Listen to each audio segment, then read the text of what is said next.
Nataratna Telugu Desam party వ్యవస్థాపకులు doctor Padmashri Nandamuri Taraka Ramarao గారు. ఎందుకంటే మనం ముందుగా రకరకాల స్టేజెస్ ఉండే ఒక మనిషి జీవితంలో.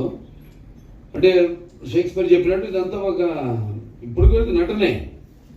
అంటే పుట్టినవాడు గిట్టక బాగా తప్పదు. కాకపోతే షేక్స్పియర్ చెప్పినట్టు ఇదొక స్టేజ్, దేవుడు ఆడించి మనం సృష్టించిన పాత్రను. ఎవరు వాళ్ళ పాత్రని బాగా పోషిస్తే వాళ్ళ రంగాల్లో వాళ్ళు రాణిస్తారు.